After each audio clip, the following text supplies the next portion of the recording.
Hello friends, welcome to southern food Tamil.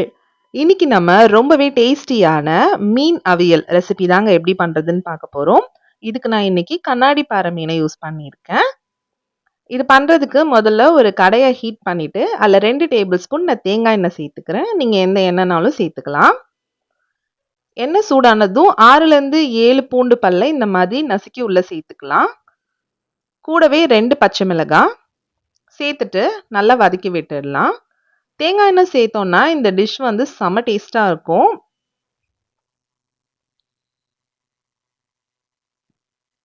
இப்போ இதுல ஒரு 10 சின்ன வெங்காயத்தை இந்த மாதிரி நச்சு உள்ள சேர்த்துருக்கேன்.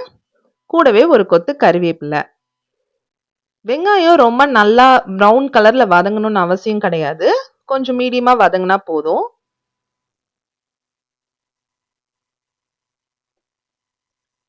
இப்போ இந்த மாதிரி வெங்காயம் கொஞ்சம் வதங்கினதும் இதுல ஒரு தக்காளியை இந்த மாதிரி கட் பண்ணி உள்ள சேர்த்துக்கிறேன்.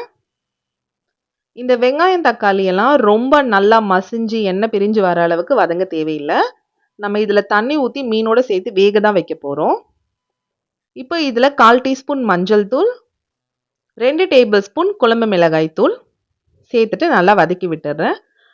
நான் வந்து வீட்டில் அரைச்ச மிளகாய் தூள் தான் மேக்ஸிமம் யூஸ் பண்ணுவேன்.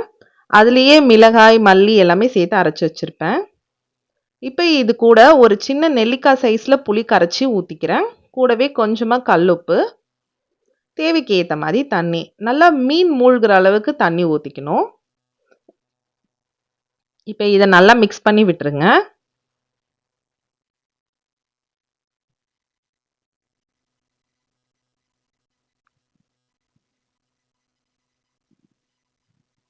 இப்போ இதில் நான் 1/2 கிலோ கண்ணாடி பாறை மீனை சேர்த்துக்க போகிறேன். இதை நல்லா க்ளீன் பண்ணி வாஷ் பண்ணி எடுத்து வச்சுருக்கேன். அதை உள்ளே சேர்த்துடலாம்.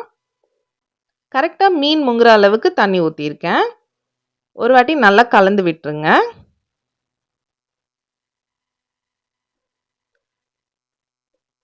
இப்போ நம்ம ஊற்றிருக்க தண்ணி நல்லா கொதிச்சு வர வரைக்கும் வெயிட் பண்ணிக்கலாம்.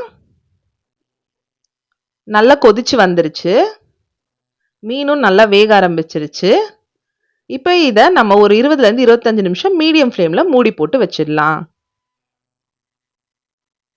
25 நிமிஷம் ஆயிடுச்சு. ஓப்பன் பண்ணி பார்த்தா எண்ணெயெல்லாம் நல்லா மேலே பிரிஞ்சு வந்திருக்கு. நம்ம எவ்வளோ தண்ணி ஊற்றிருந்தோம் அது பாருங்க, நல்லா வத்தி எல்லாமே சூப்பராக வெந்து வந்திருக்கு. வாசனையே சூப்பராக இருக்கு. மீனும் எவ்வளோ நல்லா வெந்திருக்குன்னு பாருங்க.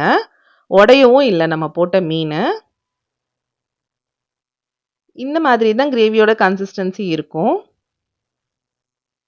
அவ்வளோதான், கண்ணாடி பாறை மீன் அவியல் சூப்பராக ரெடி ஆயிடுச்சு.